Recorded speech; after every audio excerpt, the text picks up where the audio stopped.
민초 대장님께서 올려주신 썰랑썰레입니다. 유튜브로 보시는 분들 구독과 좋아요, 알림 설정, 댓글 잊지 말고 한 번씩 눌러주세요. 안녕하세요, 보건님. 시간 날 때마다 유튜브 잘 챙겨보고 있는 청자예요. 오늘 풀어볼 썰은 제가 DMZ 일대에서 근무하면서 마주쳤던 괴 생명체라고 하기에는 조금 거창하지만 절대 밖에는 존재하지 않는 신기한 동물에 대해 한번 떠들어 보려고요. 저는 강원도 최전방에서 소대장을 지낸 간부입니다. 저희 중대는 연대 직할 수색대로 GP 하나를 담당하고 있어서 소대가 순환식으로 GP를 담당하는 방식으로 운영되는 그런 중대였죠.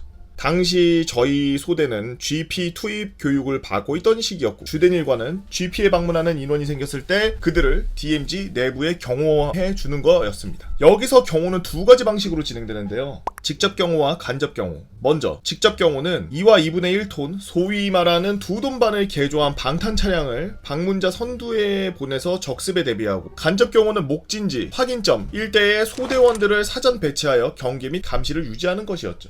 지금은 어떠한지 모르겠지만 DMZ 일대는 무슨 일이 벌어질지 모르기 때문에 이러한 경호병력이 없이는 절대 출입 불가라는 규정이 있던 것으로 기억하네요. 여기서 직접 경호야 콘크리트로 잘 닦인 보급로를 따라 이동하는 게 전부이기 때문에 솔직히 말해서 지형 숙지가 조금 부족하더라도 주위 경계만 잘하고 있다면 크게 문제될 일이 없겠지만, 간접 경호의 경우 지뢰지대를 끼고 있는 사람 한 명이 겨우 지나갈 수 있는 정도로 수색로를 이동해야 되기 때문에 사전에 충분한 지형 숙지를 못한 채 들어간다면 지뢰지대에서 길을 잃어버리는 불상사가 생겨버릴 수도 있습니다. 실제로 길이 엄청 복잡해요. 당연하겠지만 GP장들은 본인의 GP가 담당하는 섹터의 모든 기동로를 파악하게끔 교육을 받습니다. 당시에 저도 열심히 배우고 있던 시기였는데, 마침내 간접 경호를 담당하여 부소대장과 함께 준비를 하던 중 조금은 무섭고 섬뜩한 이야기를 듣게 되었죠. 부소대장을 간략하게 소개하자면, 병사 생활을 우리 중대에서 하다가 하사 지원을 한, 다시 우리 중대로 복귀하여 근무를 하고 있는 베테랑 중에 상 베테랑, 그리고 중대에서는 최고참 중사였으니 제가 배울 점이 참 많았던 사람이었습니다. 평소에는 장난기가 많은 편이었고, 숙소에서는 같이 롤도 하며 친하게 지냈던 부소대장을 통해 중대의 이런저런 썰들을 많이 접할 수 있었죠. 소대장님, 예, 부장님 왜 그러십니까? 오늘 경호 가실 때 확인점 3번 우측해서 뭐가 나오더라도 너무 놀라시면 안 됩니다. 뭐 때문에 그러십니까? 지뢰라도 있습니까? 차라리 지뢰면 다행입니다. 그냥 피해가면 되지 않습니까? 여튼 혹시 모르니까 미리 말씀드립니다. 없을 수도 있는데 혹시나 보시면 너무 놀라지 마십시오. 여타 부대들도 그럴지 모르겠지만 우리 부대는 작전상 확인점 외에 우리만 사용하는 확인점이 따로 또 존재했죠. 확인점은 활용 요청이나 보고를 위한 수단으로 미리 좌표나 위치를 찍어놓은 곳을 말하는 것입니다. 우리 수송로에는 무덤이 하나 있었습니다. 무명 무덤이라고 부를 수 없는 것이 그럴싸한 비석도 멋있게 서있고, 누가 봐도 조선시대 같은 때 한자리 했던 사람 묘구나 싶은 곳이 하나 있죠. 바로 그곳이 확인점 3번이었습니다. 확인점 3번의 우측은 요자리인 만큼 비교적 탁 트이게 보이는 곳이었고, 지뢰주의라는 철조망 너머로는 깎아 떨어지는 계곡밖에 없었기 때문에 발만 조심한다면 그리 특별할 것이 없는 곳이었죠. 그래서 괜히 장난질하나 싶어가지고 그리 대수롭지 않게 넘어갔습니다. GOP 통문을 넘어 부소대장이 담당한 브라보 팀, 그리고 제가 담당하는 알파 팀이 기동로로 이동하고 있을 때의 일이었습니다. 브라보 측 확인점 2번 점령 후 보고할 것. 브라보 측 확인점 2 점령했다는구나. 이상. 저와 같이 이동하던 알파팀은 소대에서도 간접 경호 경험이 꽤나 있었던 인원 3명, 처음 들어가는 인원 1명으로 구성되어 있어서 그나마 안심하고 있던 차였는데, 확인점 3번을 지나던 중 선두조의 한 명이 미친듯이 장애물 봉착 수신호를 보내기 시작했습니다. 심지어 그 친구는 수색로에 한두 번 들어온 것도 아니었는데 말이죠. 뭐야 땡땡이 무슨 일이야? 소대장님 저기 뭔데 그래? 땡땡이가 가리키는 방향으로 시선을 돌려보니 뭔가 짙은 녹색과 검정색이 뒤섞여 있는 엄청난 굵기의 무언가가 있었죠.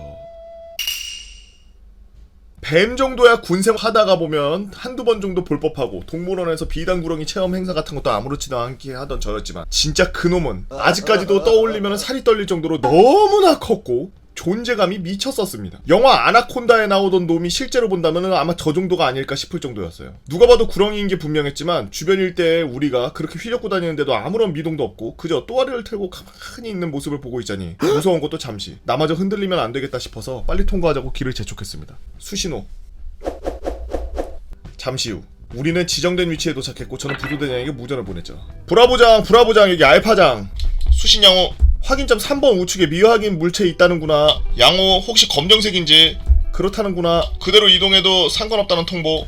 저는 부소대장이 확인한 3번 일대에 이상한 생물이 있었다는 걸 전달했고, 이는 GP에 투입되었던 선배 소대장에게도 중대 본부에게도 모두 들었지만 모두 별일 아니라는 듯 경호를 마치고 중대로 복귀하면 된다는 말만 돌아올 뿐이었습니다.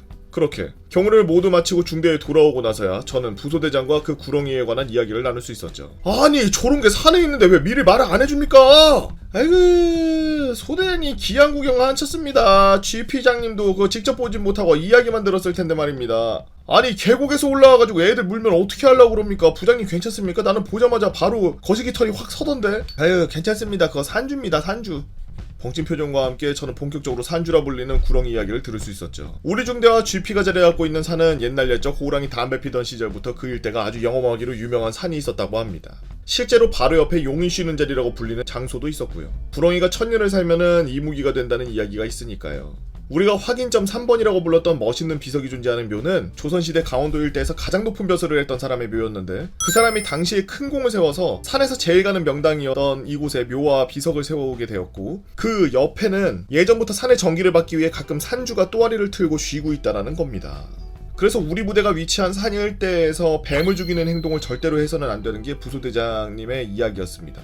우리가 섣불리 건들지만 않으면 산주는 절대 해를 끼치지 않는다고요. 예전에 부소대장의 선배였던 특전사 출신 모중사가 경호 중에 뱀 한 마리를 보았다가 놀라서 그 자리에서 대검으로 찍어 죽여버렸는데, 그리고 그 중사는 며칠 뒤 산에서 다리가 부러져서 후방부대로 전출 갔습니다. 행복아님도 기억하고 계신 일이었으니 절대 부소대장 혼자 꾸며낸 말이 아니었죠. 누군가는 미신이라고 할지 모르지만 GOP 일대에서는 종종 대대장님들을 통해서 고사를 지낸다든지 명절에 부대 근처에 있는 무명무덤에서 제사를 지내준다든지 하는 경우들이 있습니다. 우리 중대에서도 명절쯤 간단한 먹을거리와 음료를 챙겨서 확인점 3번에서 제사를 비슷한 걸 지내곤 했었죠. 그리고 시간이 흘러 한 번 더 산주를 떠올리게 한 사건이 있었는데, 한참 목함질의 사건으로 전 군이 시끄럽던 시기에 중대는 수색로와 보급로 일대 전체에 지뢰 탐지를 하게 되었습니다. 그리고 놀랍게도 수색로 중앙에 떡하니 M16 지뢰가 발견되었습니다. 매일매일 다니던 길에 지뢰가 있었다는 사실에 부대 전체가 뒤집어지긴 했으나 몇몇 간부들은 그 산주가 우리를 계속 지켜줬기 때문에 그게 안 터진 거라고 말하기도 했죠.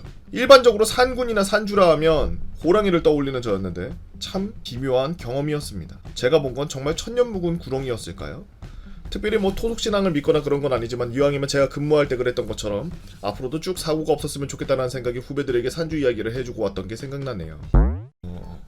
정말 그 비던구랑이라고 하는 그 노란색 뱀이 엄청 두껍거든요. 제 팔뚝보다 두꺼울 거예요 아마. 그 정도 두께 되는데 그거보다 컸을 거라고 얘기하는 거 보면은 사실 누가 아나콘다를 강원도에다 방생한 게 아닐까요?